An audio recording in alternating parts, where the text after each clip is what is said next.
Padahal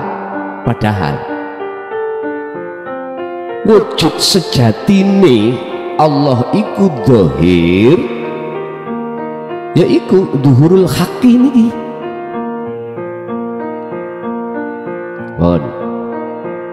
Niki tidak boleh saya tutup-tutupi, harus saya katakan walaupun pahit kurasakan, walaupun banyak yang mengkonflik terkait wujud dhahiri Allah ilahun wahid, sepahit apapun saya katakan, walaupun seluruh umat sedunia ini membenciku, tapi kalau bisa jangan mendaulat dulu jikalau Anda tidak paham. Daulatlah kalau jenengan sudah paham. Sehingga saya katakan dhahir makhluk yang disebut nurullah iku wujude Allah dari sudut kacamata basiroh, bukan basari. Lah di sini lho. Sehingga miturut kacamata hakikat wujude dunya nurullah disebut nurullah iku sejatose wujud dhahire Allah. Ngoten to niku.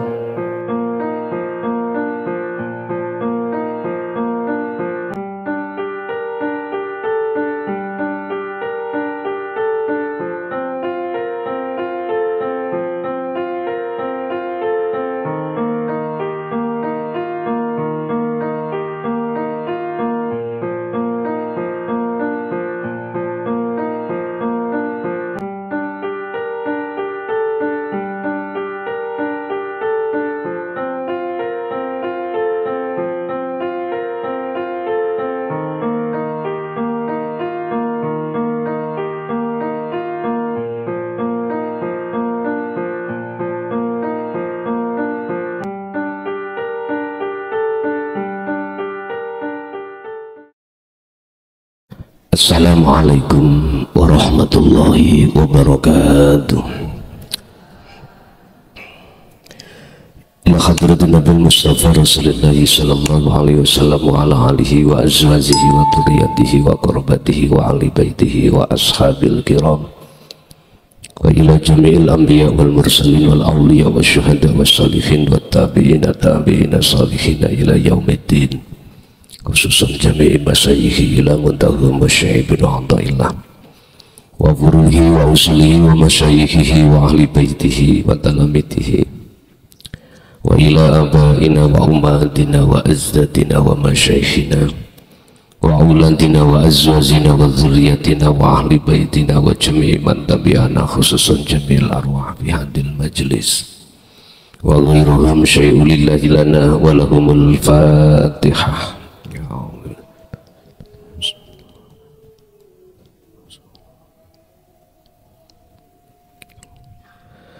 Bismillah, alhamdulillah, la khawla wa la quwwata illa billah. Asyhadu an la ilaha illallah wa asyhadu anna Muhammadan abduhu wa rasuluh. Allahumma salli wa sallim wa barik alaihi wa ala alihi wa ashabihi ajma'in, amma ba'd. Hadratil muhtaramin, dumateng para alim, para ulama, sesepuh, bini sepuh, tokoh masyarakat, tokoh agama sewilayah Kabupaten Kediri, tepatnya Kecamatan Badas, Desa Ngelamong, wabil khusus beliau Mbah Yai Ubaid wa ahlihi wa zawzihi wa dzurriyyatihi wa talamitihi, jamaah ingkang rawuh baik di majelis maupun di luar, kulluhum ajma'in rahimakumullah. Alhamdulillah, kita pada malam hari ini dikersaki lan ditakdirke Allah masih bertemu dan bermuajah untuk nerusake pengawasan kita, taklim muta'alim kita, yang pada malam hari ini kita sudah sampai makola 14 tentang antara gelap dan terang, tentang masalah daqaiqul asrar, rahasia-rahasiai Gusti Allah yang tampak dan nyata di depan panjenengan kalih kula. Tapi perlu diketahui bahwasanya sejatose sakliyane Gusti Allah yaitu ilahun wahid itu sifatnya adam, tidak wujud alias gelap. Kita kalau sudah tidak ada cahaya, maka keadaan ruangan ini pasti gelap. Ya gelap inilah sejatose yang disebut kaun atau selain Allah. Tapi secara sifat basariah, secara syariah wujud, tetap wujud. Miturut pandangan mata kasaf dohir, gelap iki wujud, tapi gak paham. Basiroh kita itu gak paham kalau iki wujud dohiri Allah. Nah, oleh sebab itu malam hari ini akan kita kaji. Bapak Ibu hadirin jamaah rahimakumullah. Sehingga ada makalah bahwasanya dunia ini adalah alam yang fana, alam yang khumul, alam yang gelap. Dan ini memang proses kita saat di dunia ini ngalami seperti ini. Cuman pertanyaannya, masihkah tetap kita di wilayah, di zona gelap ini? Jikalau kita masih bersikegoh senang, suka di zona ini, pasti jenengan tidak akan pernah ingin ketemu Allah. Dalam hati kita tidak ingin mati. Kalau bisa umur iku selawasi, sehat selawas-lawasi. Apa bisa? Nggak bisa. Padahal sejatinya ketika saat hati ini tidak mau ingin bertemu cahaya, maksudnya cahaya iki adalah sejatinya yang wujud, itu karena hati kita kena silauan hembusan dari nafsu dalam diri kita. Sebenarnya itu Pak, kita ingat alladzi waswisu fi sudurinas. Di dada kita itu ditiup oleh nafsu dalam diri kita supaya terus senang wonten alam gelap, sehingga secara otomatis kita tidak mau ingin bertemu Allah, nggak mau. Dan itu memang dibikin oleh nafsu ruhaniyah kita supaya tidak bisa kembali kepada Allah. Buktinya kita saat itu menolak terhadap ajaran Rasul yang khusus qad tabayyana rusdu minal ghoi, mengajarkan kita untuk melepaskan diri dari belenggunya nafsu. Nggak mau, karena hati kita kena tiupan nafsu dalam diri ini. Sehingga bagi kita seperti ini yang punya pangkat, punya jabatan, punya kehormatan dan lain sebagainya, intinya kebiar itunya akhirnya menjadi penghalang terhadap rohaniah kita pada Allah. Tapi bagi ahli syuhud sudah tidak akan menjadi penghalang lagi Biari dunia ini tidak akan menjadi penghalang, karena kebiari dunia iki hakikati wujud dohiri Allah bagi pandangan ahli syuhud. Makanya dalam surat Al-Hadid ayat 3 itu Allah katakan ilahun wahid, wujudnya Allah itu yoning jobo yoning jero. Ini bon, ini kemangki kita akan paham. Kita buka makalah 14 yang bawa kitab, monggo. Al-kaunu utawi makhluke Allah yang jenengan kali kulon dunya saisine mafis samawati wa mafil ardi, itu kaun. Diturut kitab niki disebut kaun. Iku kulluhu utawi saben-sabene kaun iku zulumatun peteng. Iku zulmatun peteng. Niki nek cara ben sampean paham. Zulmatun itu tak maknani adam. Ai adamun. Maksudnya adalah tidak wujud. Makhluk atau disebut nurullah. Mungkin disebut nurullah itu kalau jenengan itu sudah tahu wujud Allah dohir. Kalau belum, kita sebut kaun itu adalah masya Allah, perkara selain Allah yang ada di mafis samawati wa mafil ardi. Saben-saben setiap makhluk itu sifat aslinya itu tidak wujud. Wa innama ana rohu, angin pestine madangi hu ing makhluk apa zuhurul haqqi, nyatane wujude Allah al-haq. Ketika kita mengatakan kaun iku wujud, iku sebab wujude Allah. Dulu nggak berani Pak maknani iki ngeten, mboten wantun. Sebab nanti akan dituduh yang Allah kan makhluk gitu nantinya, padahal gak itu. Makanya para masayih Mbah Yai dulu itu susah dipaham karena memang kondisi.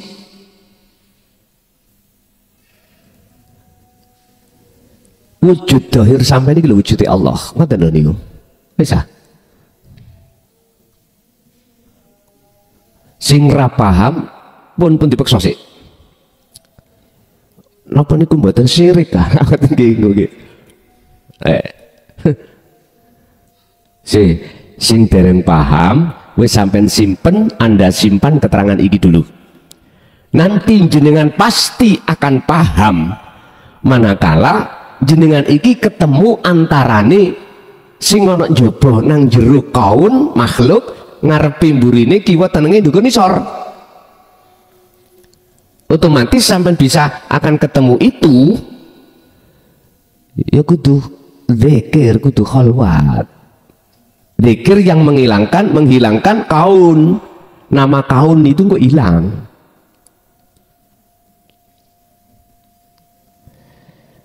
Nek cara wong Jawa biyen iku kakang kawah adi hari-hari ketika medal disebut sebagai mejil. Berarti Anda harus keluar dari kegelapan itu. Ngerti? Bahasa kitabe jenengan wajib uzlah, wajib jenengan ini kholwat. Sistemnya ilmu nih dikir sing ya apa? Dikron kathiran yang diterangkan di dalam surat Al-Ahzab ayat 41. Kalau niki madosi tafsirani muhakamah di dalam surat Al-Ahzab 41 Pak. Tafsir Ibnu Katsir, tafsir Jalalain, tafsir Muni, tafsir Munti, boten ketemu dikron kathiron itu yang sebagai pembuka atau sebagai pembuka di makom musyahadah atau sebagai penafian kaun niki boten ketemu. Itu kok menawi kula piyambak kurang jeli ya duka malih, tapi ketemu nih di dalam tafsir mutasyabihah Al-Quranul Qadim baru ketemu. Oh iki ta akhirnya ngerujuke wonten surat Al-Anbiya ayat 87 tentang dzikir la ilaha illa anta, akhirnya muncul wa huwa adzikru bisiril asrar, ketemunya di situ. Hakikatnya kaun makhluk iku gelap alias gak wujud. Sesungguhnya wujudnya itu Anda mengatakan wujud karena wujudnya Allah. Akhirnya secara syariat mengatakan wujudku sebab diwujudkan Allah. Padahal wujud sejatine Allah iku dzahir, ya iku dhuhurul haqqi niki. Mohon niki tidak boleh saya tutup-tutupi, harus saya katakan walaupun pahit kurasakan, walaupun banyak yang mengkonflik terkait wujud dhahiri Allah ilahun wahid, sepahit apapun saya katakan, walaupun seluruh umat sedunia ini membenciku, tapi kalau bisa jangan mendaulat dulu jikalau Anda tidak paham. Daulatlah kalau jenengan sudah paham. Sehingga saya katakan dhahir makhluk yang disebut nurullah iku wujudnya Allah dari sudut kacamata basiroh, bukan basari. Lah di sini leh. Kalau jenengan itu memandangnya dari pandangan basariah dhahir, jelas salah saya. Makalah ini jelas menyesatkan.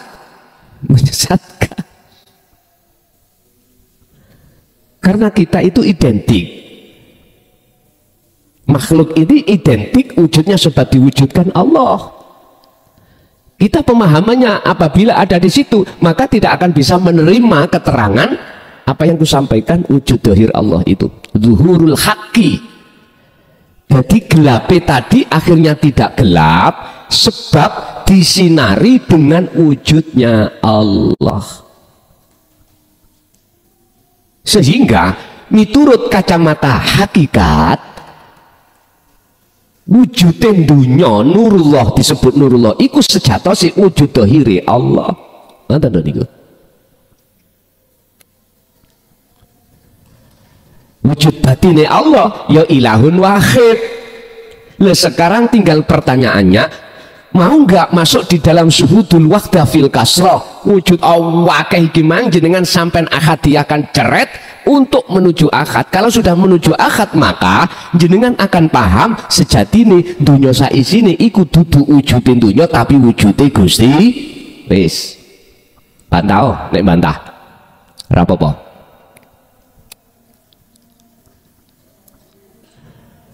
Kulo hormati bantahan jenengan ini, kulo hormati dan tidak kusalahkan.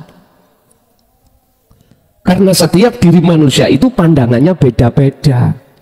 Air Indonesia pandangannya akhirnya disebut air. Ning Arab mboten air. Namanya sebutan pandangan alma atau maun, air. Inggris beda. Wong Jawa tuyo. Beda-beda sebutan itulah ahadiyahkan biar bisa sampai pada substansinya atau makhluk syahidnya, keesaan yaitu ya iki wujude. Wis gak iso ngomong, nek ngomong air disalahno Arab, nek ngomong mak disalahno Inggris, nek ngomong water disalahno wong Jawa, wong tuyo kok water yo. Gitu ya. Monggo sakersa pun kita lajengaken fihi ing dalem kaun. Jadi disebut kaun itu wujude makhluk pandangan sarengat, ngaten lho Pak. Pandangan hakikat kaun itu bukan makhluk. Nama makhluk sudah tidak ada. Makanya orang sak dunia ini nggak ada yang sama. Apa yang telah wujud nggak ada yang sama. Sing estri, sing jaler nggak akan sama. Walaupun disebut dulur kembara, mesti wonten bedone. Nah, ini sebetulnya adalah kinayah menunjukkan sifat ahadnya Allah, yaitu sifat wahdaniyah, makna sawiji. Faman mongko utawi sapane wong iku ro'a nyawang ningali sapa man al kauna ing makhluk walam yashhadhu lan ora gelem nyawang sapa man hu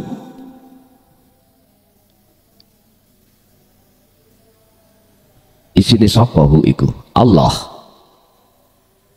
fihi ing dalem kaun au indahu utawa ing sandinge kaun au qablahu sadurunge kaun au ba'dahu sakwise kaun makhluk.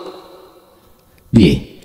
Barang siapa yang dia melihat kaunnya dan tidak mau melihat, mohon maaf, ilahun wahid yang ada di sandinge, di sampingnya kaun makhluk atau sebelum sesudah, maka au ba'dahu utawa atau setelahnya kaun, maka faqad wazahu mongko nyilauake apa-apa, nyilauake ing sinten sifate nyilauake iku ya kaun iki, maksudnya kaun itu akan memperdaya atau menyilauke ing panjenengan yaiku man apa wujudul anwari, wujude piro-piro cahaya. Anwar iki adalah maksudnya dari kaun. Artinya apa? Ngeten. Barang siapa yang tidak mau melihat di antara kaun itu, yaitu ilahun wahid, mongko wujude kaun iku, pirang-pirang kaun akan memperdaya terhadap hati panjenengan. Bahwasanya kaun itu wujud. Lho ngoten niki. Wa hujibat lan den aling-alingi anhu saking man apa sumusul ma'arif sing den aling-alingi adalah cahaya makrifat. Akhirnya gelap terus. Bisuhubil athari kelawan piro-piro sebab mendunge makhluk. Ngeten Pak, kalau jenengan basiron, jenengan boten mau melihat ilahun wahid Allah di antara kaun, maka justru kaun iku yang disebut sebagai wujudul anwar akan menutupi jenengan. Wujudul anwar yaitu makhluk ikilah Pak yang dadi mendungi makhluk, akhirnya gelap terus. Jenengan tidak akan pernah bisa sampai pada Allah di dalam keusulan. Kalau jenengan iki umpama ngendel-ngendelno wirid sampean, wirid ya, mbuh wirid apa wae niku,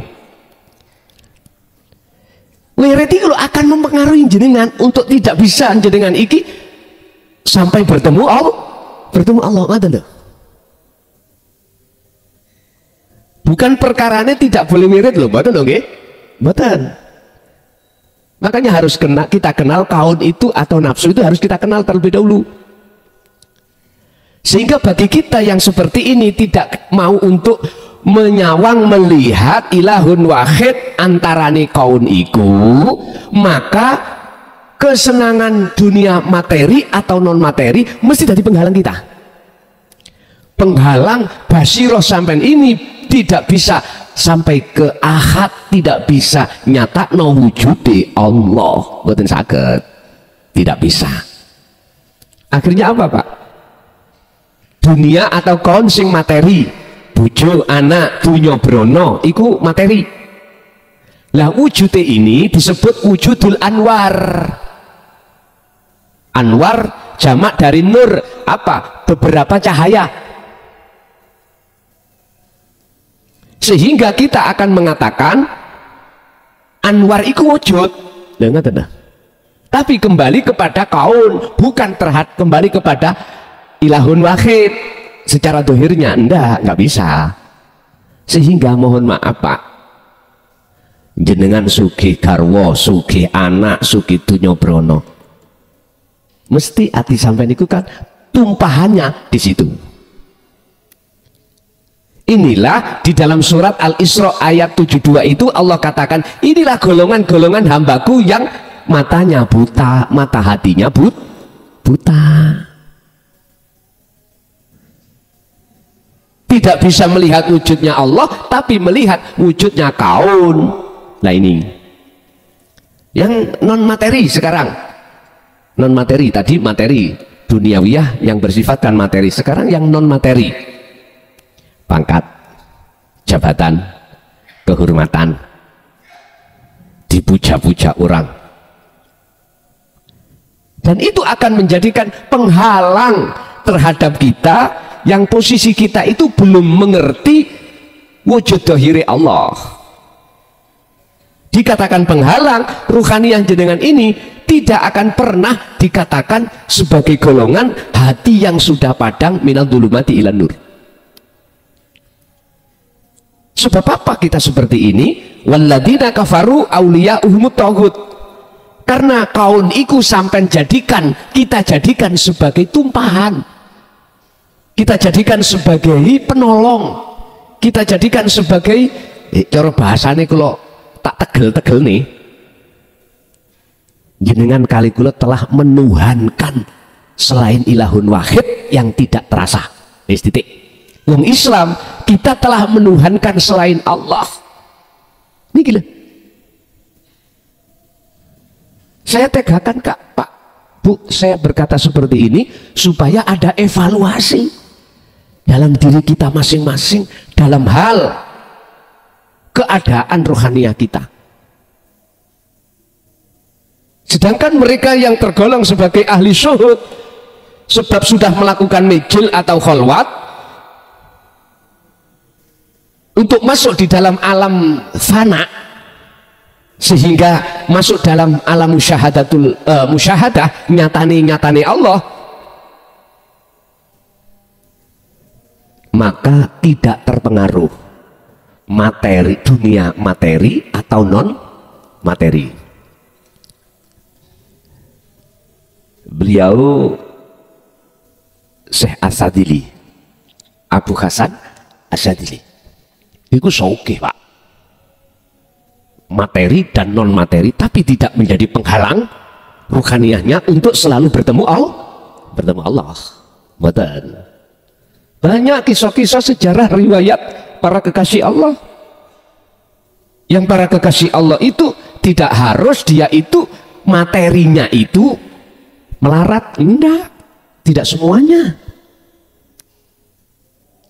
Istilah bahasa khusus, kekasih Allah itu ya dah, tidak harus sakti, tapi ada yang sakti. Artinya beliau kadang-kadang dibonusi Allah karomah, kadang-kadang juga tidak.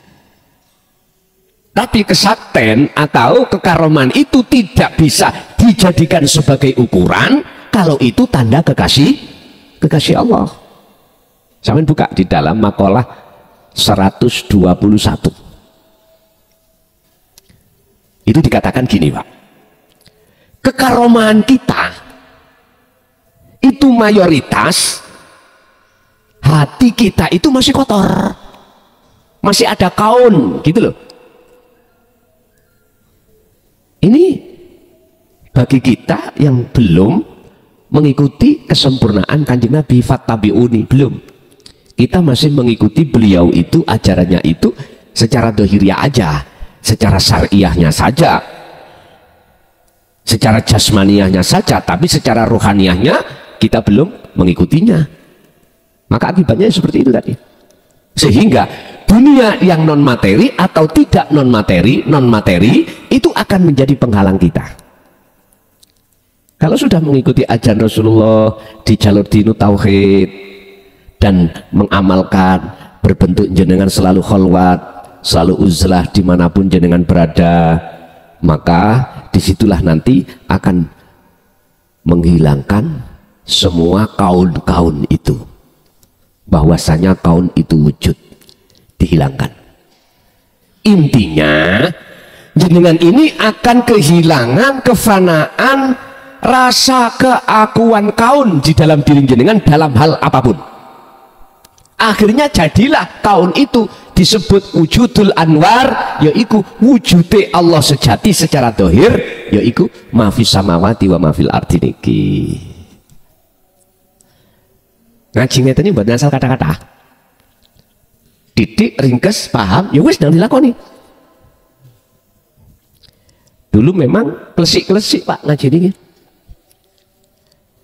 nggak berani para masyayikh dulu itu berani mengungkap kaun ini dari wujudul anwar iku wujud dohiri Allah, nggak berani. Pasti akan disesatkan. Bon, ringkes ngeten Pak, Anda akan mengatakan mafis samawati wa mafil ardi itu bukan wujudi kaum makhluk, manakala jenengan ini sudah sampai pada ilahun wahid. Wis ringkes ngoten. Nah, Anda akan bisa sampai pada ilahun wahid, Anda harus laku 3: ilmu, amal, istiqomah. Ilmu wajib ngaji untuk mendapatkan kefahaman dari satu materi atau teori, bagaimana cara kita berkholwat yang benar. Dengan ilmu itu akan membuka pintu hati sampean, asalnya tidak paham menjadi paham. Itu yang disebut hidayah. Sehingga ada kesadaran rasa dalam diri jenengan untuk mencapai di dalam nur ma'rifat. Sak lebeti roh iku ada iman. Yang disebut iman adalah imanul haq, yaitu ihsan. Sak lebeti ihsan atau iman, rasa iku iman adalah cahaya nur ma'rifat. Sak lebeti nur ma'rifat itu ada urip atau ilahun wahid. Wis. Inilah proses ini disebut mejil. Proses inilah disebut kholwat. Apa sih yang namanya tarkib kholwat atau definisi kholwat? Yakfur bittauhid wa yu'min billah. Niki kholwat. Al-Baqarah 256. Barang siapa yang mau meninggalkan tauhid kaun, yang kita asalnya mengatakan kaun itu wujud, sebab diwujudkan Allah lewat nurul wujudul anwar, ini hilang, jenengan tinggalkan. Otomatis jenengan harus mengubur di bumi khumul. Idfin wujudaka fi ardil khumuli. Pendemen rasa keakuanmu sebagai makhluk di dalam bumi khumul. Al khumulu iku sepi fana. Tiadakan keakuanmu sebagai makhluk kaun yang bisa ini, bisa itu, punya ini, punya itu, hilangkan. Caranya bagaimana? Kholwat. Jawabannya ini di dalam surah Al-Ahzab ayat 4142. Allah katakan, ya ayyuhalladzina amanu dzkurullaha dzikran katsiran. Wahai orang-orang yang beriman, hei wong sing do iman, uzkuru ilingo sira kabeh Allah ing Allah, dzikran kelawan sejatine eling. Wis dzikran niki lho Pak, sampai buka di dalam Al-Qur'anul Qadim tafsirnya Mutasabihat, bakal ketemu, akan muncul ketemu keterangan wahwa adzikru bisiril asrar. Maksudnya eling iku sejatine eling adalah yang bukan menyebut baik secara lesan ataupun hati tentang nama Allah, karena nama Allah itu termasuk kaun. Sifat ya tasik kaun, zat ya sik kaun.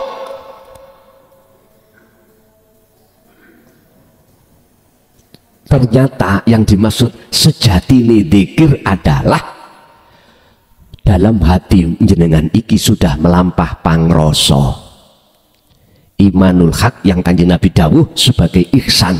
Makanya ndek-ndek ihsan, Anda tidak tahu wujud Allah, prosesi Anda di dalam hati merasa kalau selalu dilihat Allah. Bahasa kinayahnya seperti itu. Bahasa kinayahnya seperti itu.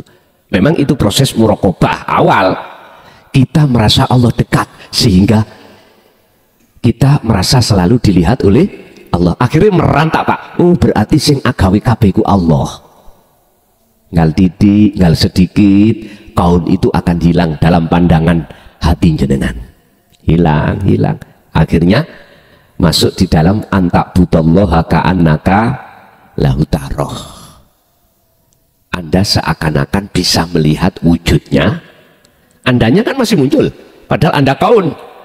Makanya bahasa ka'annaka, koyok-koyok. Lah, asli nih arti nih sing delok yang melihat wujudnya Allah, ya wujudnya Allah dewe. Setelah kaun ini hilang di dalam pandangan hati jenengan. Dong nawaten, dong nggih? Wis dong, tak simpulno. Tapi tak tutup nasi ayat wau cek mboten pudul. Dikron di belakangnya adalah kathiron. Kelawan dikir saakeh-akeh dikir. Kang akeh. Berarti tak terbatas Pak dikir itu. Jangan dihitung. Miturut pandangan ayat ini. Bahasa kula yo sak mampu jenengan lah. Waktu sholat yo ati dikir. Waktu di luar sholat aktivitas yo dikir. Itu. Untuk mencapai ilahun wahid jenengan harus melalui proses rasa, cahaya, urip. Niku. Hati sampai asah terus dikir rasa itu. Su'aul basirah. Terus sampai asah. Sebab dengan cara seperti inilah miturut sistem kaun di dalam hati jenengan sudah tidak ada nanti. Yang ada nyatanya Allah, baik secara dohir, lebih-lebih nanti sebab secara batin pun. Sama ngeten. Cara wong mandangi ngeten, Pak. Aku melaku ngalor, ayang-ayangku melaku ngalor. Ngidul, ya melaku ngidul. Orang ada yang pandangan ngeten. Ayang-ayang iki punya gerak. Iki kita yang masih ada dua. Sebab gerak itu gerak no jasad kula lah ngaten nggih. Jasad kula minangka Allah ngaten lho. Sebetulnya Pak, bahasa ayang-ayang itu bahasa kaun itu bahasa yang diletupkan oleh nafsu sendiri. Ini ki wujudul anwar, wujud Allah dohir ini ki. Sebab namanya makhluk itu sifatnya la haula wala quwata. Ini tergantung jenengan mandangi dugi pundi ngoten mawon. Fasabbihuhu bukratan wa asila, dan bersihkanlah di dalam hatimu jikalau ada selain daripada ilahun wahid yang disebut kaun, bukratan wa asila, siang ataupun malam. Bahasanya pagi dan sore. Pagi adalah ketika saat matahari datang, sore maksudnya malam ketika matahari tenggelam. 24 jam. Makanya istilah bahasa wong Jawa itu ada meditasi, itu namanya sholat daim, ya 24 jam. Ya, itu arahnya itu di situ. Tapi gak dijelas no, gak dijelaskan. Secara belak-belakan gak berani, karena memang kondisional Bu ya. Pada saat itu jikalau ada yang berani, langsung ditapui. Sesat. Gitu. Sekarang boten sudah ulama-ulama yang hatinya sudah solih akan menjelaskan secara gamblang, akhirnya mudah diterima, gampang dipaham pun. Kesimpulan ini ada dua. Selama jenengan ini masih melihat kaun itu ada, jangan harap Anda akan tahu nyatanya Allah. Wujud nyatanya Allah, baik secara dohirnya, lebih-lebih secara batinnya, nggak akan. Tapi jikalau jenengan sudah tidak melihat kaunnya justru melihat itu tadi qoblahu, ba'dahu, indahu, ya toh? Maka Anda akan nyata wujud dohir batini ilahun wahid yang kita sebut secara syariat Allah Subhanahu wa ta'ala. Jikalau jenengan sudah ada di posisi ini, maka surat Al-Isra ayat 72 jenengan ini mengikuti mafhum mukhalafahnya, bukan maksud di dalam ayat itu. Kalau ayat itu dikatakan jenengan iki barang siapa saat di dunia hatinya gelap terhadap Allah, maka di akhirat pun begitu. Berarti kebalikannya, sing sapa wonge barang siapa saat di dunia ini sudah nyata wujudnya Allah, maka pasti di akhirat juga nyata, alias tidak gelap lagi jenengan. Tergantung jenengan milih sing pundi. Terserah. Jikalau jenengan ingin yang nomor 2, berarti langkah yang harus jenengan lakukan adalah falyamal amalan sholihan. Pertama, selalulah berzikir Anda terus di dalam sirul asrar menuju fana'ud dzikri yang dilahirkan oleh tauhid la ilaha illa anta sampai la ilaha illa ana. Ilmunya sudah didapatkan, maka baru mengamalkan disebut sebagai kholwat. Teorinya, wiridnya adalah zikir tersebut, istiqomah terus menerus. Maka di dalam Al-Ahzab 42 itu bukrotau wa asi fasabbihuhu bukrotau wa asilah. Kano batas ini jenengan onok lali ini wajar, karena memang proses, nggak langsung 24 jam. Nanti lama-kelamaan pasti akan menjadi 24 jam. Napas sampai walaupun tidur, walaupun tidak tidur, jasad ini tetap berjalan terus, tetap berjalan. Niki keterangane makalah 14 terkait masalah kaun antara yang gelap dengan yang terang. Jenengan milih yang mana, monggo kerso. Ingat, saya walaupun membuka tentang kefahaman ilmu masalah antara terang dan gelap, antara hakikat dan syariat, bukan berarti saya memaksa Anda untuk mengikuti petunjuk ini, enggak. Wa ma arsalnaka illa mubasyiron wa nadhiron. Faqala aidan tentang fafirru ilallah, itu Kanjeng Nabi Muhammad itu statusnya apa? Ini lakum minhu nadhirum mubin. Jadi nggak ada hak sama sekali Kanjeng Nabi ku memaksakan kita sebagai umatnya untuk mengikuti petunjuk-petunjuk yang dibawa oleh Kanjeng Nabi. Enggak Pak, enggak. Sudah jelas ayat itu. Illa mubasyiron, beliau membawa kabar baik bagi yang beriman, wa nadhiron sebagai peringatan bagi yang tidak beriman. Hanya itu. Sehingga bisa kami tarik kesimpulan, sopo sing nandur ya kuwi sing ngunduh. Siapa yang menanam dialah yang menuai. Oke Bapak Ibu, itu materi yang bisa kami sampaikan. Barangkali kok sih bingung, langsung sampai takon, tetap saya buka majelis tanya jawab, dan atau senior-senior, bapak-bapak, ibu-ibu, sesepuh nambahi keterangan ini ben konco-konco tambah paham, monggo kula aturi. Jadi kita di sini itu sama-sama bareng ngaji, yuk gak ono guru, gak ono murid, kita ngaji bersama. Monggo, menawi ada yang perlu ditanyakan kami persilakan. Dimulai dari Bapak dulu.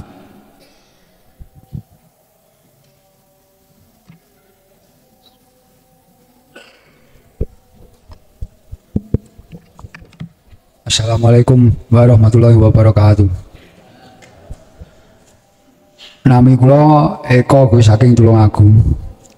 Badhe nyuwun pirsa bab napa bentene karomah kalih maunah. Sampun mengatakan mawon, matur suwun. Wassalamualaikum warahmatullahi wabarakatuh. Waalaikumsalam warahmatullahi wabarakatuh. Apa bedanya karomah dengan maunah? dari sisi lughat, karomah itu sesuatu yang mendorong jenengan di makom tajrid dikarenakan keistiqomahan dalam satu wirid yang jenengan lakukan.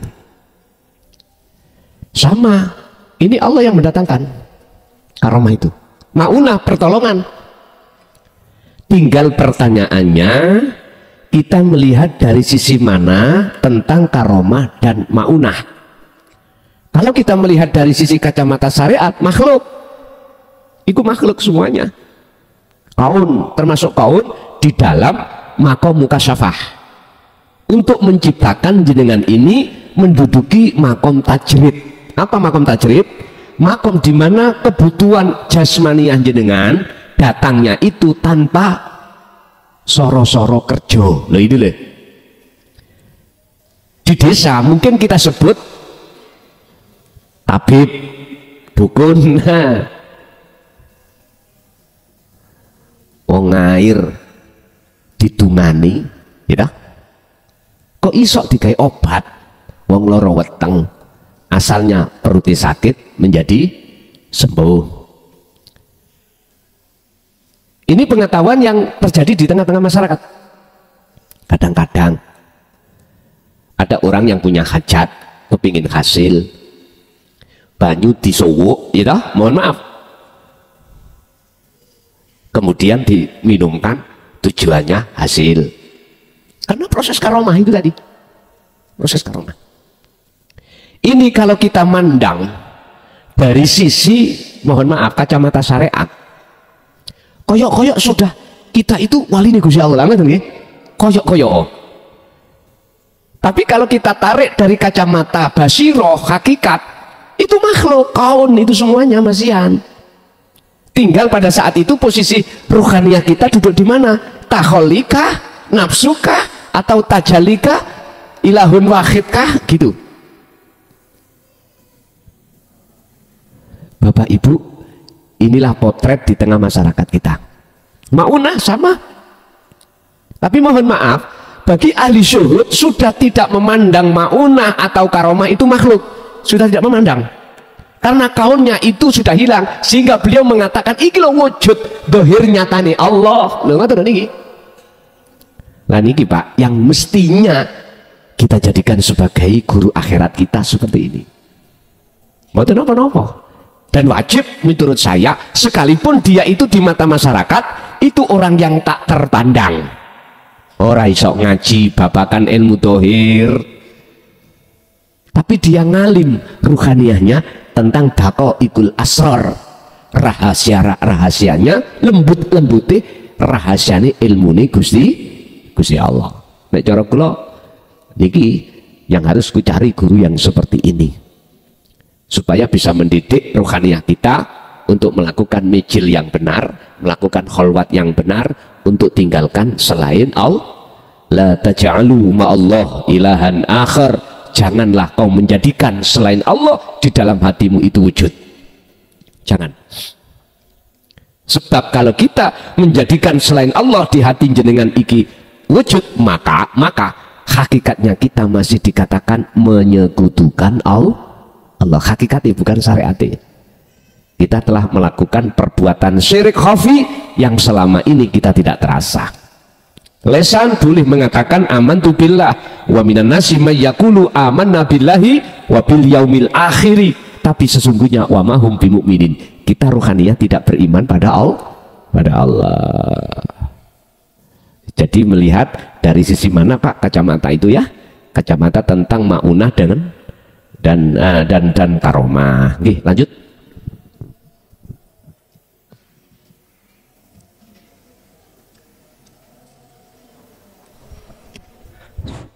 Assalamualaikum warahmatullahi wabarakatuh. Aduh. Wonten tubuh niki kan wonten kalih perkara Gus. Wonten dohir, wonten batin. Wonten jainal, wonten aku. Lah sedaya niku kan perbuatan aku Gus. Lah jainal ini kan namung ayang-ayang niku wau. Lah niki kan wonten polemik nasab niki Gus. Nggih, niki rame-rame ini. Kenging nopo? Wong niku nggih perbuatanku. Sedaya perbuatanku. Nek wonten salah sijine kaum ndelok kaum sing mungel-mungel terose ndase sirahe 70 ulama pribumi kalah kali telapak kakine Habaib. Lah ini kan sing mungel nggih aku. Lah kena apa kok iso pegel Gus? Niku mau mangkel Gus niku Gus. Sak mangkel-mangkele akhirnya nggih. Lah niku metu suara sing mboten penak Gus. Lah niki kan nggih swaraku. Akhirnya nggih terpaksa niki. Nggih nuwun sewu Gus. Akhirnya liwat niku wau. Dian nggih to. Simbokne Dian nang Nganjuk ngoten Gus. Lah niki pertanyaane niku wau nafsu napa aku niku wau gungan jangan kan betul sono napa nggih kabeh iki aku sing sembarang kan pun perbuatanku. Lah niku keterangannya pripun Gus? Pun para assalamualaikum warahmatullahi wabarakatuh. Waalaikumsalam warahmatullahi wabarakatuh. Biar gak bingung kita proses mulai awal. Sebelum kita sampai dok makrifat, kita ulas secara syariat dulu. Ngeten Mbak. Sekarang kita ambil bahasa lugat nasab. Nasab itu kan untuk yang jaler toh. Gitu? Kanjeng Nabi punya garwo akhirnya punya anak Fatimah. Fatimah itu jaler apa setri? Oke, setri. Setahu saya Kanjeng Nabi niku punya anak jaler ning sedo. Kulo niki bukan ahli ilmu nasab, bukan oke? Bukan ahli ilmu DNA, mboten. Mboten. Cuma nek salah ilino. Setahu saya Kanjeng Nabi iku memang didesain Allah nggak punya putra jaler supaya cek ono nabi berikutnya. Sehingga secara ilmu kenasaban terputus sudah. Kan Siti Fatimah digarwa Sayyidina Ali, Hasan Husain juga nih sinten. Jane dugi sinten? Sayyidina Ali toh. Banyak yang nggak sadar. Nasab itu jalur dari bapak, dari mbah bapak, anak laki. Dalam putu nek jalure iku teko lanang dikatakan nasab. Kanjeng Nabi punya putra estri namanya Siti Fatimah digarwa oleh Sayyidina Ali. Walaupun punya anak lanang Hasan Husain itu bukan dari Kanjeng Nabi tapi dari Sayyidina. Lah ngoten lho. Putus sudah di situ. Tapi ada yang berkoar-koar ngaku-ngaku aku duri ya Nabi Muhammad. Lah wis terputus di Siti Fatimah. Gak sadar mereka tentang nasab yang sebetulnya diambil dari wong wedok apa wong lanang. Wis wong wedok iku wadah. Nek cara Quran bisa diartikan kedoan, sawah. Lah ngoten toh? Tergantung jenengan macul model ya apa terserah. Apa mbek mundur, apa mbek maju, ngeluku iku ya apa lah untuk gembukno niku lho nggih. Nek jenengan pun dewasa paham bahasa macul. Lah ngoten nah. Loh, habis itu nanti kan ditanduri wiji toh. Wiji ini enggak ada hubungannya dengan tanah. Pari nggak ada hubungannya dengan tanah. Tapi ingat, secara syariat pari ini akan muncul tumbuh bagus dan memberikan beras yang bagus. Tanahnya kudu subur. Tanahnya kudu subur. Secara individu personal nggak ada hubungan.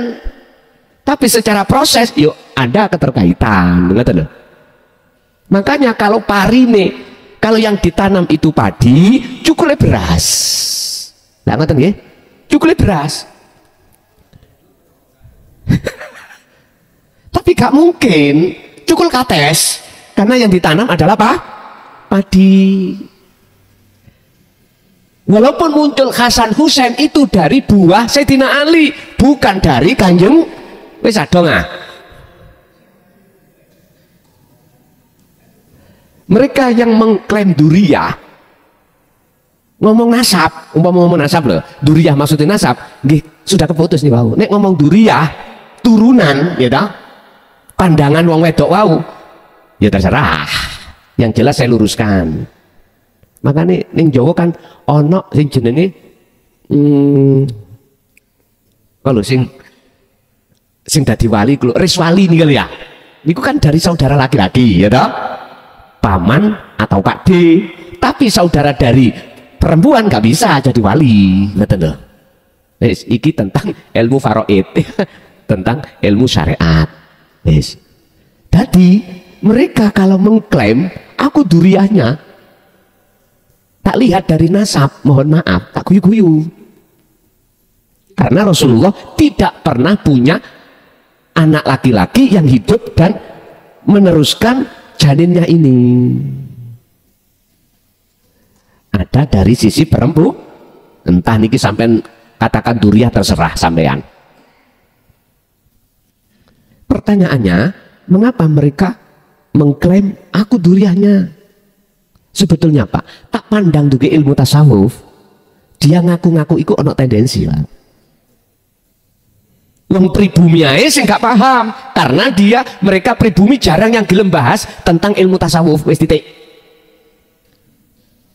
Dan saya artikan pribumi ini jarang yang mau mengikuti ajaran Rasulullah di jalur dinul haq. Sampeyan buka nanggone surat Al-Kahfi ayat 110, bagaimana Rasulullah mendidik?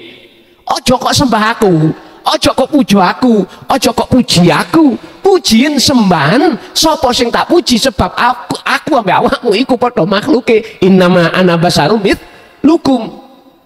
Allah iku Tuhanku yang memberikan wahyu aku, ilahukum ilahu wahid. Inilah yang harus kok sembah. Ngoten. Itu Rasulullah ya. Gak pernah Rasulullah mengajarkan, miturut surat Al-Kahfi tadi, mengajarkan terhadap umatnya untuk menyembah, memuja, memuji Rasul. Karena Rasul itu kaun, termasuk kaun. Kita ya kaun. Rasulullah Muhammad ibnu Abdillah itu makhluk napa khaliq toh? Makhluk toh? Berarti lah kaun toh? Oleh karena kita belum paham tentang ajaran Rasulullah di jalur dinul haq, akhirnya kita nggak sadar terbuai dengan serbani sing sak tempeh nih wong ndukur. Ya. Udung-udungi lho sing sak tempeh. Wah, iki wali jelas. Duriyah Rasul. Terus beliau berani mengatakan, luweh apik telapakku katimbang kiai pribumi 70 kiai. Nyun sewu, nyun sewu, nguniku ngedabrus.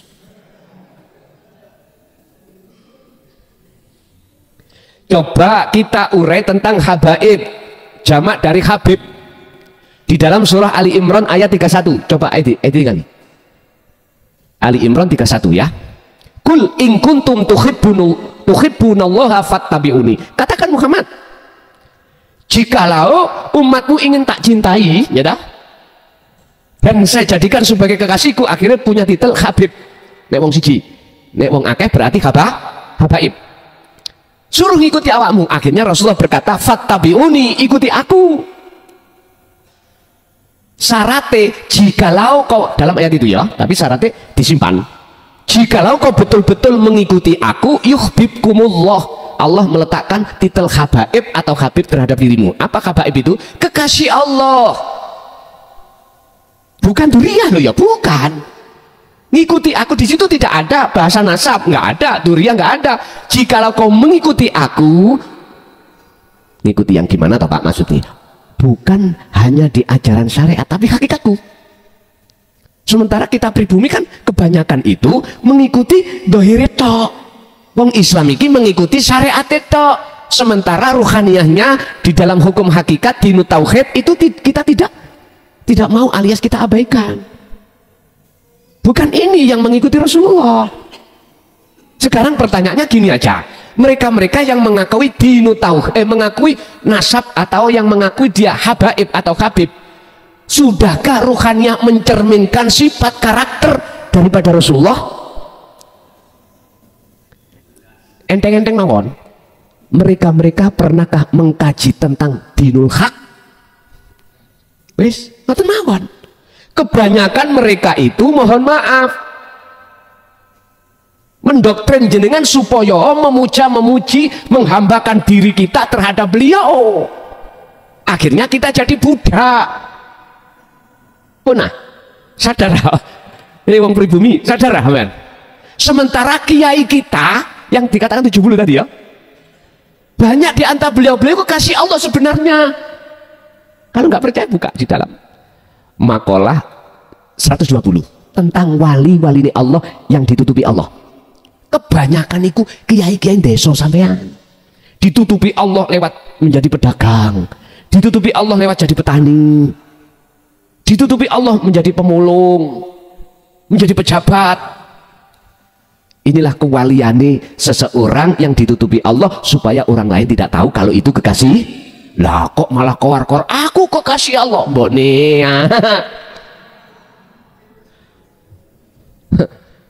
Kula nek golek hujah gampang Bapak tentang masalah nasab itu gampang.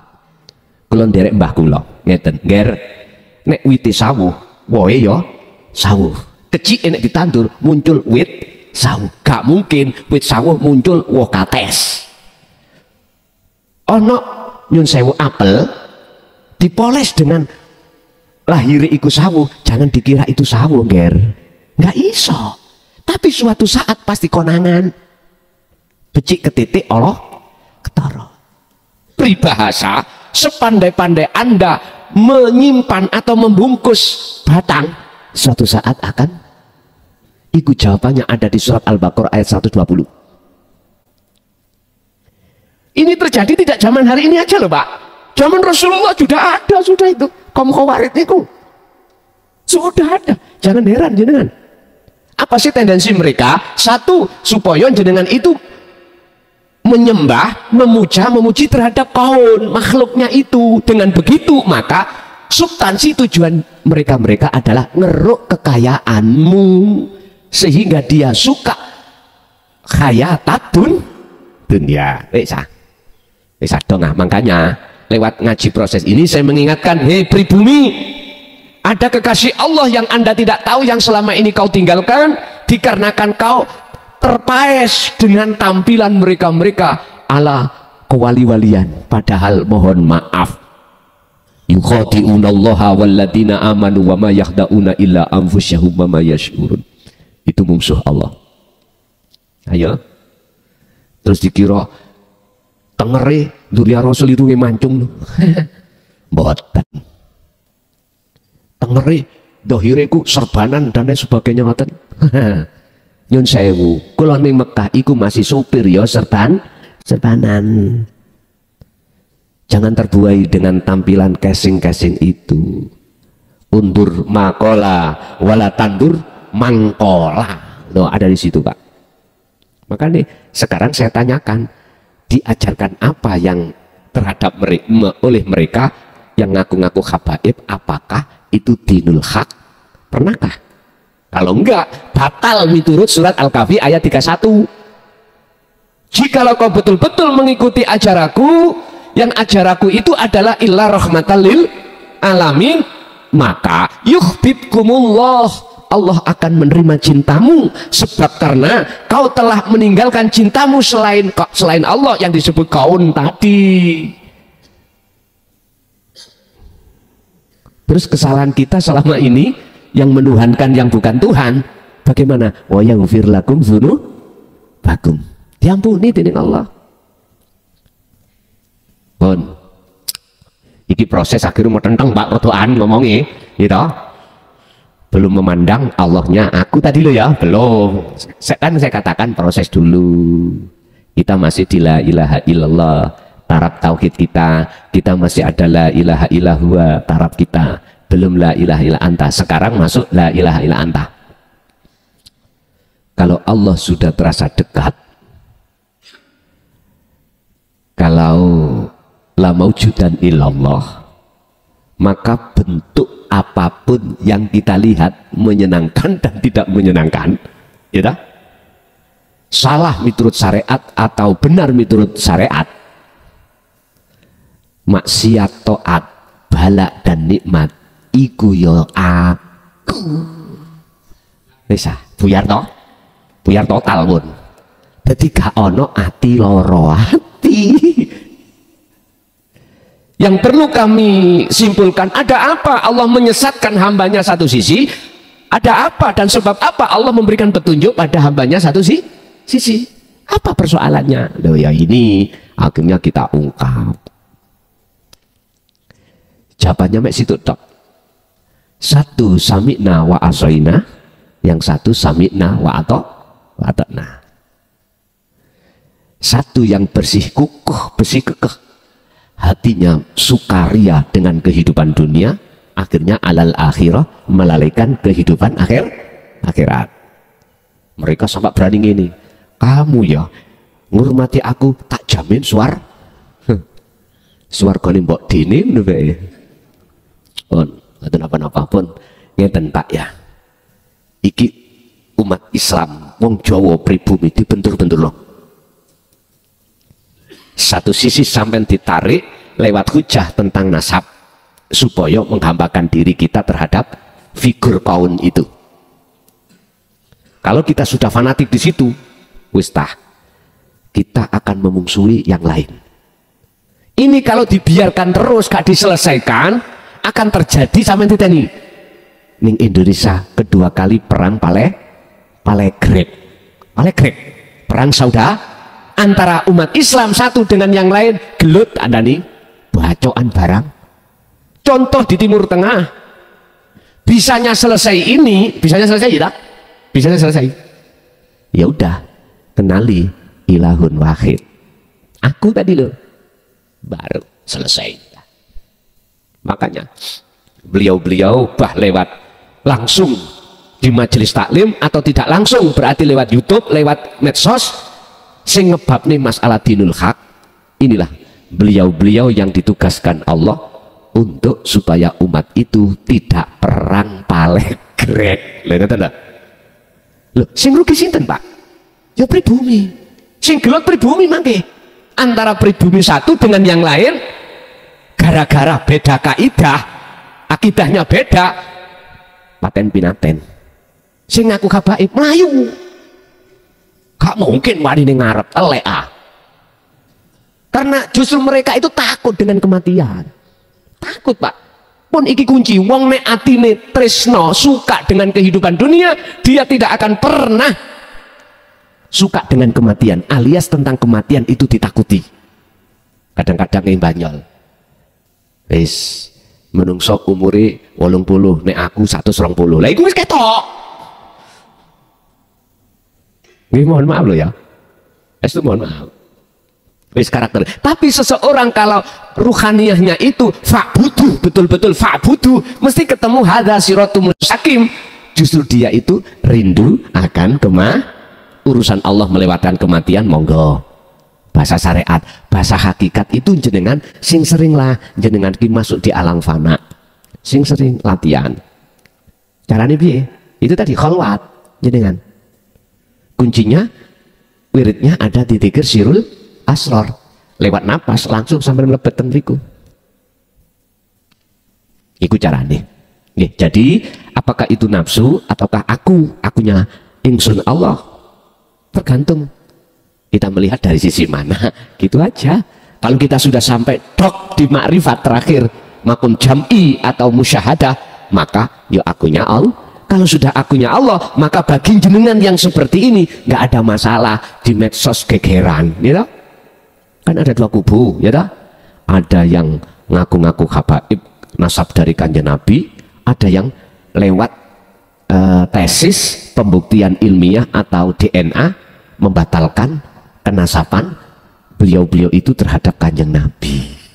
Nek cara kule gampang ae. Nek iku memang kecike sawuh, cukule wit ya sawuh, woe ya sawuh, wis gak iso dibantah niki. Artinya Rasulullah bagaimana ruhaniyahnya itu, karakternya Innaka surat Al-Qalam, gitu. Allah katakan Muhammad itu hatinya berbudi luhur, akhlak ilahiyah. Mengapa demikian? Karena beliau itu melakukan mecil, melakukan uzlah kholwat.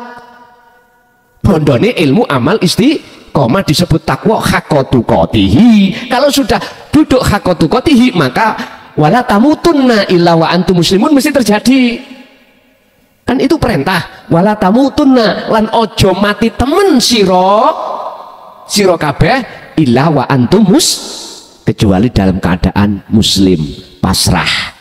Lah jenengan isoke pasrah dengan benar-benar pasrah, syaratnya satu, wa anibu ila rabbikum, kembali dulu kepada ilahun wahid.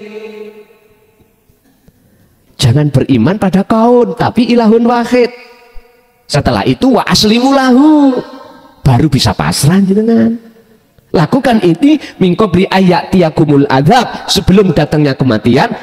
Sebab jikalau ini tidak lekas kau lakukan, maka summalatun sorun, sampai mati kau belum lakukan ini, maka summalatun sorun, kau tidak akan pernah mendapatkan pertolongan dari Allah. Karena kita di dunia masih gelap mata hati kita, datang Gusti Allah. Lanjut.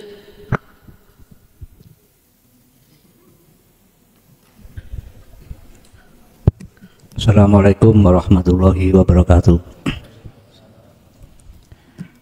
Di sini saya masih pemula, Gus.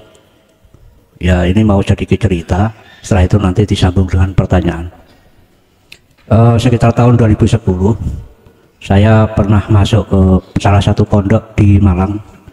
Mungkin Gus Muklason juga tahu, saya salah satu murid Gus Yudi. Alhamdulillah. Yeah. Ya alhamdulillah, saya sudah banyak melakukan kholwat di sana. Ya memang ketika melakukan kholwat itu luar biasa ujian dari Allah. Mulai dari kemiskinan yang paling bawah sampai dimusuhi keluarga, itu saya rasakan. Tapi di situ saya mengambil hikmah, bila seseorang ingin hidupnya tangguh, itu harus banyak dipukuli. Itu menurut pandangan saya.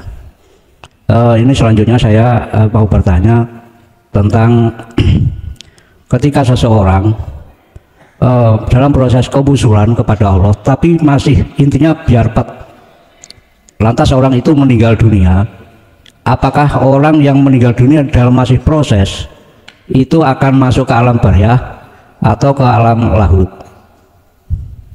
Sementara itu yang kedua, Gus, ada seorang wali itu yang mengetahui wali juga wali itu sendiri, sama-sama walinya.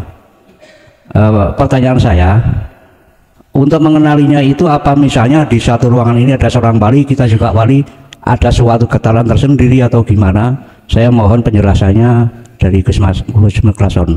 Sementara begitu, wassalamualaikum warahmatullahi wabarakatuh. Waalaikumsalam warahmatullahi wabarakatuh.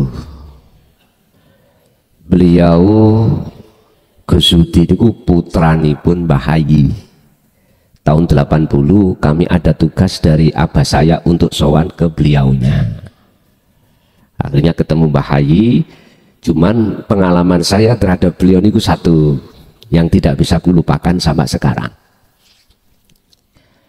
Ketika saat bertanya saya, bagaimana Mbah sekiranya itu kita kholwat iku solo lekas cepat musul nang Allah, dijawab kali beliau, melaku wong ngulon ojo toleh. Berarti mungguh penerimaan saya waktu dulu, jasad iki melaku ngulon gak oleh noleh ngalor, gak oleh noleh, tapi gak dijelasno kali Simbah.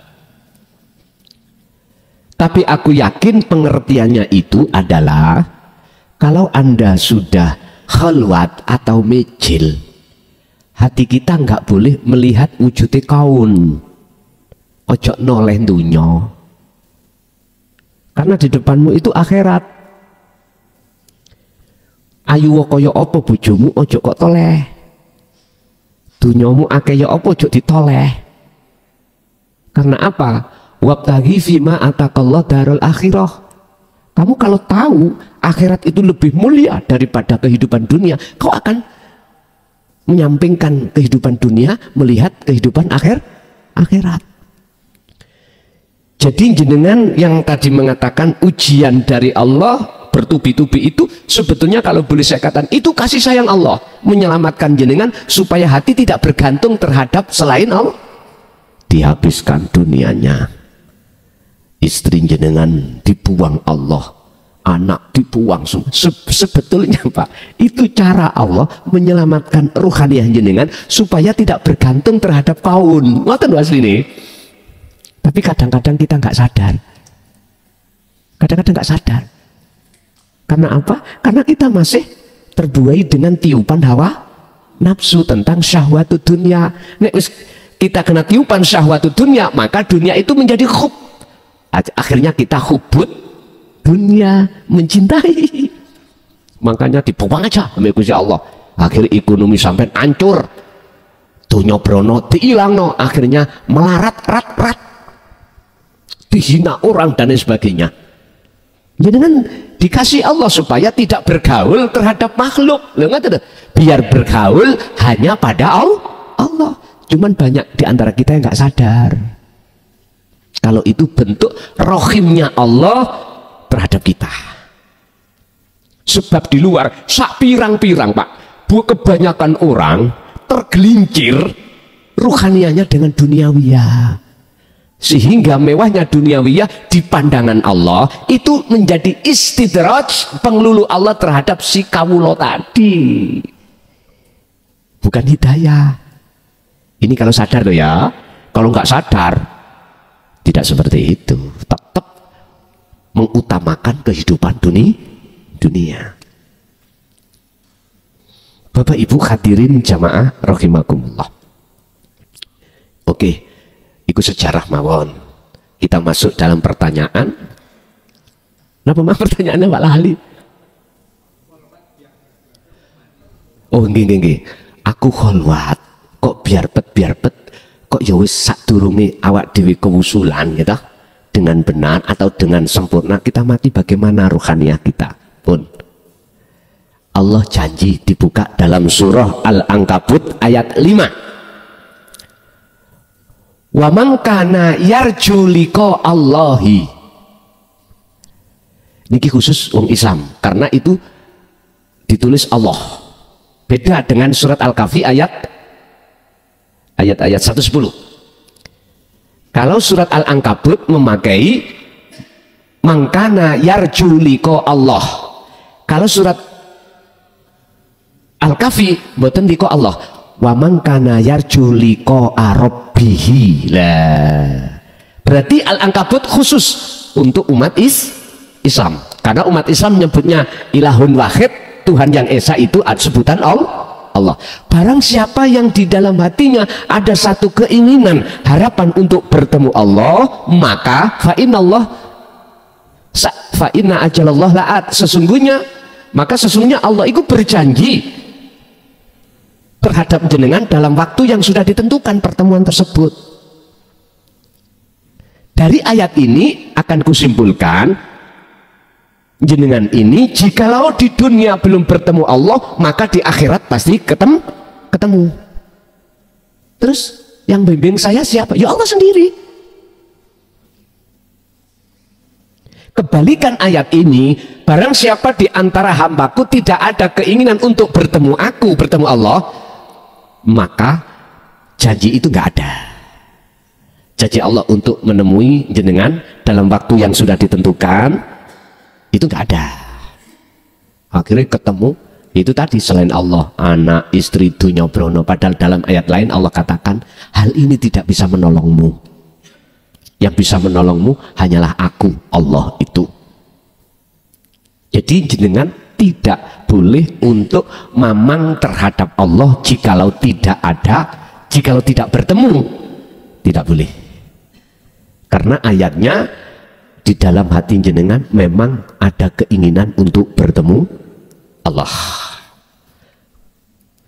Jadi miturut saya, jikalau di dunia jenengan belum sempurna kemakrifatanmu, akan disempurnakan Allah setelah kematianmu. Jikalau kau belum bertemu di dunia ini terhadap Allah, tetapi di dalam hatimu ada keinginan untuk bertemu Allah dan sudah melakukan kholwat, pasti akan bertemu Allah. Wis. Sampai resapi dari tafsir manapun Al-Ankabut ayat 5 itu jadinya nanti. Itu yang pertama. Yang kedua ada dua tadi. Masalah wali. Ngeten. Wong sing ruh wong liya iku melek, sing nyawang iki kudu melek. Si A si B. Si A kepingin tahu kalau si B itu tidak buta, si A harus tidak buta. Artinya yang tahu wali itu ya itu maksudnya. Hati sampean gak oleh hati yang mati.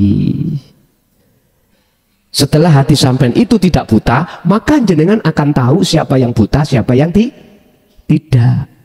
Jelas nggih? Nggih. Niku nisbate ada di situ. Lahire cara kula ngoten iki akan tahu jenengan iki gak buta, manakala saya itu tidak buta. Terus kita itu prosesi mata hati kita buta. Terus apa ada keterkaitan dengan orang lain yang tidak buta yang membimbing kita untuk tidak buta? Memang Pak, kalau kita bicara proses ada campur tangan makhluk, iki proses nggak apa-apa. Akhirnya jenengan iki dibawa ke dokter, dioperasi dokter, sing asale mata kita itu tertutup katarak sehingga menjadi tidak terang alias gelap, dibuka, diambil kataraknya, akhirnya tidak buta. Berarti ada unsur sababiyai dokter. Sekarang kita mata hati. Yang mengoperasi kita itu memang prosesnya itu ada keterkaitan dengan kekasih Allah. Baik kekasih yang ditutupi Allah atau tidak. Ini yang sering kami sebut sebagai guru akhirat. Hanya guru akhiratlah yang mengajarkan, mendidik ruhaniah kita tentang ilmu tasawuf, tentang dinul haq, tentang ilmu tauhid. Apa sih ilmu tauhid? Ilmu untuk mengesahkan Allah menuju ilahun wahid. Berarti bisa kita sebut dokter. Itu tadi. Sekarang kalau sudah jedok ning makrifat, sapa sing operasi mau? Allah, kembali kepada Allah lagi. Oh berarti dokter iku mau wujud dohire Allah. Oh berarti wali wujud dohire Allah. Miturut makola ini. Jelas nggih? Nggih. Ganti ibu. Bapak sudah 3. Sekarang ibu, kalau ada. Kalau ada tapi ada enggak? Wonten mboten Bu? Oh nggih, wonten nika.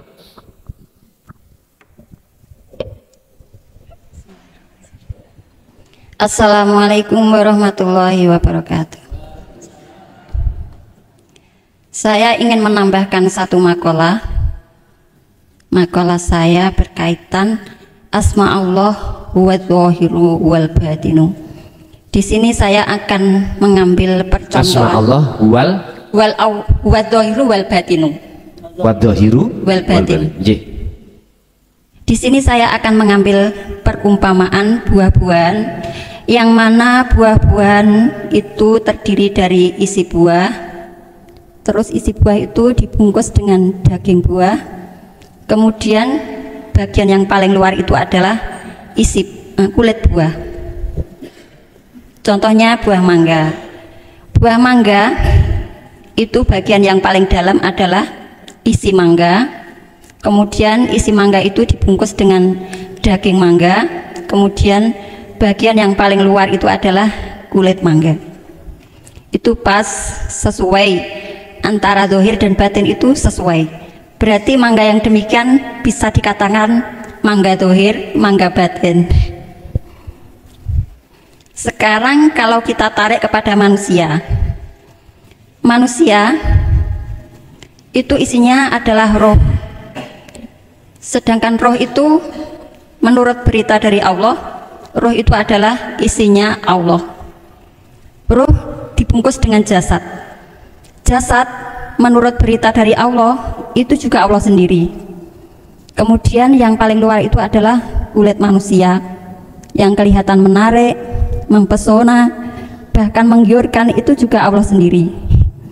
Menurut pandangan orang-orang yang sudah berada di makom ma'rifat, itu sudah jelas, sudah tidak ada khilaf di situ dan tidak perlu diragukan lagi kebenarannya.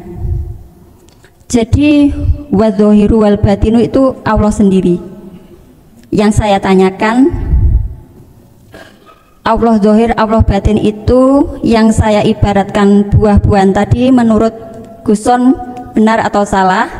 Jika benar, tolong diurai lebih luas lagi agar kita ini lebih mudah dalam memahami keterangan hakikat makrifat yang selama ini kita anggap aneh dan membingungkan. Sampun? Wonten malih. Oke. Pertanyaan saya yang kedua, berdasarkan kalamullah yang berbunyi ala innallaha bikulli syai'in muhit, saya merasakan dan saya melihat benda-benda di sekitar saya, juga termasuk tumbuh-tumbuhan, juga hewan-hewan, seakan-akan semua itu berkata begini, innani anallah la ilaha illa ana fa'budni wa aqimis sholata li dzikri. Seakan-akan semuanya itu berkata begitu. Yang saya tanyakan, benarkah itu kalamullah atau termasuk hayalan saya sendiri? Itu ingkang kawula tangkretaken. Akhiru kalam, wassalamualaikum warahmatullahi wabarakatuh. Waalaikumsalam warahmatullahi wabarakatuh. Zat, sifat, asma, af'al. Kulit, daging, balung, getih. Cara kita bicara buah, ono kulite, ono daginge, ono rasane, apa situ ono wijine. Nyun sewu, apa yang jenengan imani dari mengambil lewat tafakur buah-buahan benar? Itulah ayat Allah yang bersifatkan yang tercipta. Kalamullah di samping ada yang tersurat, berarti disebut Al-Quranul Karim. Juga ada yang tercipta, berarti alam iki. Tapi ingat, di situ ada yang tersirat. Inilah yang Gus Dur katakan sebagai Al-Quranul Qadim. Bukan perkarane mulai kalam Allah, Jabur, Taurat, Injil, sampai dugi Quran gak sempurna. Sempurna. Mengapa Jabur itu kok diganti Taurat? Lalu Taurat diteruskan Injil, Injil disempurnakan Al-Quran. Mengapa demikian? Apakah nggak sempurna? Sempurna. Oleh karena tangan-tangan setan yang tidak mau bertanggung jawab mengalihkan fungsi makna daripada kalamullah, itulah akhirnya muncul beberapa kitab-kitab. Apakah Quran sudah ada indikasi ada yang merubah? Ada, Pak. Ada. Bahasa syariat, mengapa kita mendirikan satu lembaga yang disebut penghafalan Al-Quran? Ini untuk menjaga dari satu sisi Al-Quranul Karim, kalamullah yang tertulis, biar tidak diubah dari sisi lafaz atau dari sisi kalamnya. Cuman sungguh saya sayangkan, tidak mau mencari yang tersirat. Saya sayangkan. Hanya satu lembaga yang mewadahi kita untuk memahamkan ayat yang tersirat adalah pondok-pondok atau yayasan-yayasan yang mengajarkan ulamanya terhadap santrinya tentang dinut tauhid ini. Jadi apa yang jenengan jadikan sebagai percontohan daripada buah sudah benar. Allah dohir, Allah batin. Nanti Allah batin ya wujudnya buah. Sampai nek nduding wujudnya buah iku sing jaba ya kulit, bukan dagingnya, bukan.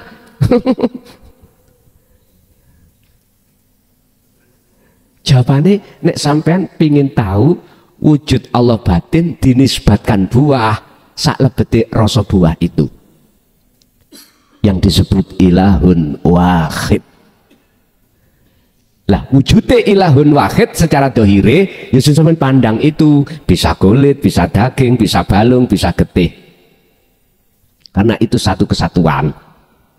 Tapi jika jenengan sudah tahu wujud batinnya Allah, maka wujud Allah dohir batin itu ning pandangan hati sampean dohir batin sudah nggak ada. Nama dohir nggak ada, nama batin sudah tidak ada. Mungkin di dalam bab masalah aqaid seket niku ada pemahaman sifat wajib Allah di dalam ma'ani hayat hidup itu kan rangkaian dari 4 perkara, dat sifat asma af'al akhir disebut hidup. Jadi 4 perkara ini manunggal atau ahadiyah, menjadi ahad disebut wahdaniyah, disebut hayat. Di dalam Al-Quran ada asma-asma Allah banyak 99 ya, yang terkenal Asmaul Husna, mulai Ar-Rahman, Ar-Rahim sampai As-Sabur, diahadiyahkan, diringkes supaya masuk ke ahad nama Allah. Berarti di dalam Allah ada Ar-Rahman, Ar-Rahim sampai As-Sabur. Pundi to cara dinisbatno wujude Allah di dalam diri manusia. Oke. Jenengan ada kulit, daging, balung, getih. Wis, iki Allah dohir. Wujud Allah batin, jenengan nek durung paham, ojo protes dhisik. Sampeyan ngen-ngen kok nek arep turu. Wujud Allah batin yang disebut ruh. Wis bingung mana iki? Makanya bahasa wanafahtu dan kutiupkan rohku. Iki pun sampeyan tarik dari pandangan syariat, mesti bingung. Dan jenengan akan menuduh saya menyesatkan umat. Sampeyan tarik dari pandangan basiroh, hakikatnya baru kok dong. Satu. Nomor 2 terkait kalamullah yang jenengan temukan setiap makhluk innallaha ala kulli syai'in muhit. Innallaha ala kulli syai'in muhit. Sesungguhnya Allah itu meliputi atas segala hal apapun. Sehingga kaun makhluk menungso, kaun makhluk cagak bernyawa atau tidak bernyawa terus memunculkan kalam innani anallah la ilaha illa ana fa'budni wa aqimi sholah lidzikri. Apakah benar? Benar. Benar Pak Bu. Tapi punya maksud dan pitutur itu. Apa maksud dan pituturnya? Wa anibu ila rabbikum. Lekaslah kita ini masuk di zona yang terang. Jangan berdiam diri di zona yang gelap, dzulumat. Caranya bagaimana? Itu tadi. Sampean masuk di dalam teori surat Al-Ahzab 41. Teruskan. Wahai orang yang beriman, kamu berzikir supaya imanmu jadi ihsan. Dan jumlah zikir itu sebanyak-banyaknya, tak terhitung. Alias ya sak mampu jenengan.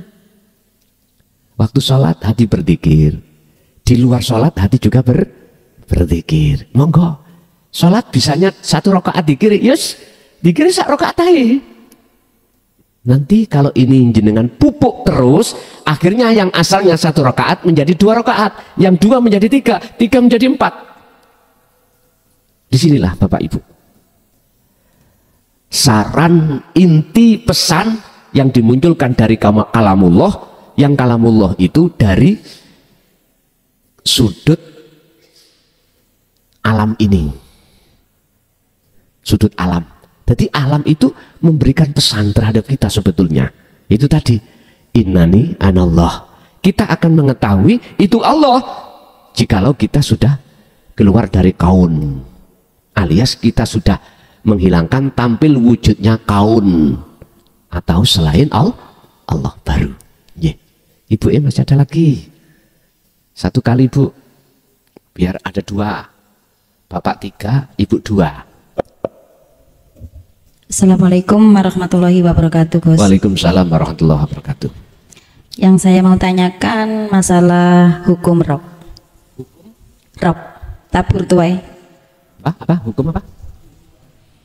Hukum tabur tuai. Oh, tabur nuai. Nggih.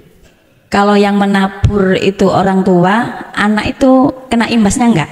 Ngoten nggih? Nggih. Nggih. Dan cara untuk memberhentikannya gimana? Ngoten nggih? Nggih. Sampun. Yang kedua,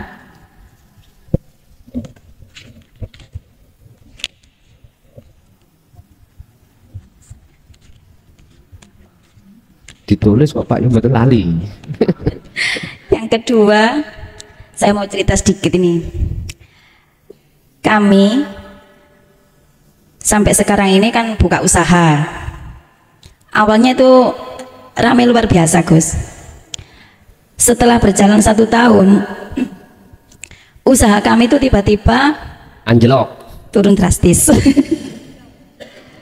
Makin hari makin sepi ya. Ujung-ujungnya usaha kami itu sempat diusir sampai sekarang itu keempat ya, keempat terdampar. Dari 1 tahun ke tahun berikutnya kami mengalami kejadian aneh-aneh, termasuk usaha sepi itu sayur tiap hari itu busuk, bertengkaran dengan suami sering terjadi, pelanggan juga ada yang kesurupan. ada paku yang dibungkus kain kafan, ada garam, ada cemiti ya, dan lain-lain. Semua peristiwa terjadi itu setelah kami mempergoi orang yang, maaf ya, berzina. Berzina. Ya, mesum lah. Akhirnya mereka nikah paksa karena wirang, karena malu. Karena malu. Ya. Semua kejadian yang kami alami itu ada kaitannya apa enggak kami tidak paham. Yang kami lakukan sekarang gimana caranya usaha kami lancar sedia kala. Tapi sampai sekarang belum menemukan jalannya. Boleh saya tanya, Bu? Boleh saya tanya? Waktu jatuhnya usaha, kolabnya usaha, apakah sejak awal jenengan itu menerima dinu tauhid atau sebelumnya? Belum. Berarti belum mengenal dinu tauhid, jenengan sudah dijatuhkan? Iya, belum. Oke. Ya. Sampun? Mohon dijelaskan. Assalamualaikum salam. Pertama pertanyaannya tadi lali. Oh, tabur tuh. Nggih. Ini kita kenal di Jawa itu namanya karma. Nggih. Pertanyaan jenengan itu apakah ada kaitannya apa yang dilakukan orang tua itu jatuh ke anak menanggung? Kalau toh ada, bagaimana cara memutus? Nah, ngerti nggih? Bon. Saya bicara atas sudut pandang Quran, ya. Tidak ada kaitan. Dalam Al-Qur'an tidak ada keterkaitan yang disebut karma. Karma, gitu. Apa yang dilakukan orang tua itu yang menanggung orang tua sendiri. Nggak ada hubungannya dengan anak. Akibat yang nanti dilakukan oleh anak. Nggak. Bon, ikut sampai cekel. Tapi kalau masalah sifat loh nggih. Itu yang ngoco, tahu ngoco nggih? Apa sifat yang ditimbulkan oleh orang tua itu tidak jauh berbeda yang dilakukan oleh anak. Jikalau sifat ada. Jikalau ada, terus bagaimana cara untuk memutus? Ini sifat ya, tidak ada hubungannya dengan karma, nggak ada. Hanya satu. Jikalau orang tua kita itu karakter sifatnya adalah hubudunya ya, diri kita pasti akan muncul hubudunya. Untuk memutusnya adalah satu, sampai harus tenggelam di dalam bahrut tauhid. Artinya kita harus mencari guru akhirat untuk mendidik dinu tauhid di dalam hati kita. Setelah itu kita akan diperintahkan untuk laku kholwat dengan terus menerus. Dengan cara begitulah buah yang disebut sifat yang jelek itu kita akan lepas. Ini ada hubungannya dengan sifat basariyah dan basiroh. Di dalam makalah hikam ada yang menjelaskan, beliau menjelaskan keluarlah kau dari gubangan sifat basariah. Artinya keluarlah kau dari sifat yang dicela oleh Allah. Apa? Sifat basariah. Karakter sifat basariah itu merampas sifatnya wajibnya Allah. Itulah nafsu. Inna nafsa la amaratum bisu. Di situ. Akhirnya jatuhnya kita selalu lalai pada Allah.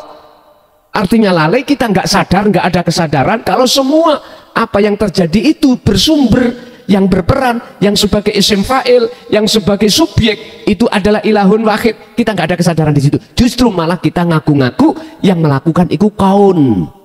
Siapa sih ngaji? Klason. Loh ya toh?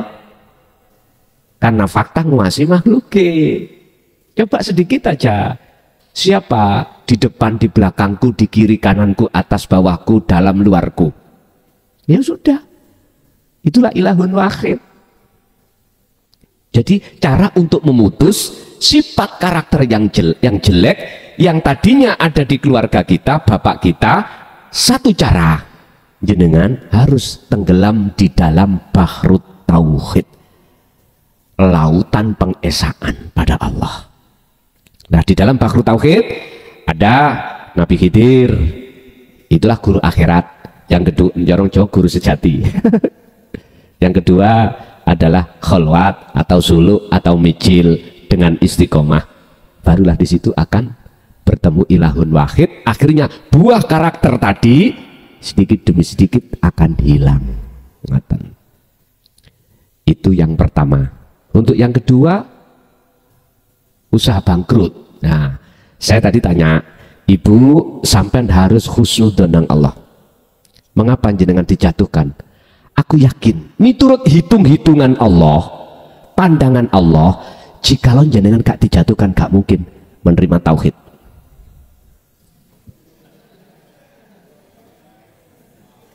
Alhaakumut takatsur hatta zurtumul maqabir. Lalainya seseorang itu pada Allah disebabkan karena ruhaniah bermegah-megahan dengan hubus syahwah. Udah di situ. Bersyukurlah, jenengan berterima kasihlah kepada ilahun wahid. Kalau jenengan dijatuhkan, akhirnya jenengan buatan ngomong masya Allah tapi alhamdulillah, matur suwun. Longge. Tapi kalau kita lihat dari kacamata syariat, siapa sih yang ingin jatuh? Betul itu toh? Itu hitungan Allah, berarti kalau boleh saya katakan, nami sama cinta Bu Hayati, Ti Hayati, Gusti Allah ngomong, Anda saudari mau kujadikan sebagai kekasihku. Tak proses, tak jatuh no semuanya, kau akan dihina oleh makhluk yang lain, kau akan dicaci oleh makhluk yang lain, tapi tetap jalankan ini. Husnudzonnya di situ. Makanya dalam kesimpulan saya, kok jenengan ikut tambah joyo, tak jamin jenengan gak mungkin duduk di sini. Lah sekarang pertanyaannya, bagaimana caranya saya sudah duduk di bahrut tauhid, yang namanya bisnis itu kembali lagi laku tuh? Wes, sampai berdoa ini, Rabbana atina min ladunka rahmah wa hayyi lana min amrina rasyada. Hati sampean ojo arep-arep tekani iku. Ya Allah, jikalau mewah dunia kembali lagi itu menjadikan saya terhijabi dengan jenengan, hapus, jangan datangkan. Jikalau itu tidak menjadi penghalang hatiku, monggo sampean datangkan dan kujadikan sebagai jalanku untuk menuju Anda. Loh, penak. Akhirnya jenengan kados ono yayasan ngeten iki, berhubung jenengan joyo. Salone gak tepat nyo duit. Salah. Lah ngono ta? Loh, iki jalan Allah sabilillah. Jadi sampean tidak akan di hati ono rasa eman. Manakala dunia yang dititipkan Allah datang jenengan justru sampean beramanah. Artinya amanah jenengan jadikan berjalan di atas jalan Allah. Ngoten niku. Apa kebutuhan waktu ngaji ini macam-macam. Ya ono papan, ya ono tulis sepeda. Iki kan otomatis butuh duit ta ya. Lho nggih. Terus dari segi perlengkapan salon sing tengen durung ono. Jenengan akhirnya ono, monggo gitu ku. Gak ada arep-arep apa-apa. Lah ngoten toh. Berhubung sing kiri wis ono, tinggal sing kan. Lho iki kanane ono. Akhirnya kok ditambahi kono lurung kas, tambah penak. Gak ada hati rasa eman ada di situ kalau memang betul-betul ada di situ. Inilah Pak yang ku maksud, wujudnya kaun semewah apapun itu tidak akan menjadi penghalang buat jenengan, karena kaun ing dalam pandangan jenengan itu sudah tidak ada. Nah, terus sikapan sampean saiki ana apa? Terserah. Nek jenengan kepingin balik, kok iku hitung-hitungane Allah ndadekno hijab, mpun arep. Tapi kok iku malah justru jenengan jadikan sebagai kendaraan di jalan Allah. Monggo rapopo. Makanya dumane wau, Rabbana atina min ladunka rahmah wa hayyi lana min amrina rasyada. Surat napa niki? Sampeyan golek dhewe. Nggih. Al-Kahfi ayat 10. Nggih pun kula mboten ahli hafid jenengan sing golek dhewe. Ngoten. Nggih, Bapak Ibu cukup ngoten mawon. Karena kita besok juga ada aktivitas yang lain yang harus kita selesaikan. Mulai awal sampai akhir, ilmu apa yang sudah Allah gelar dalam malam hari ini, semoga menjadi ilmu yang bermanfaat, barokah terhadap kita dan keturunan kita ila yaumiddin. Syai'ulillahi lana walahumul fatihah.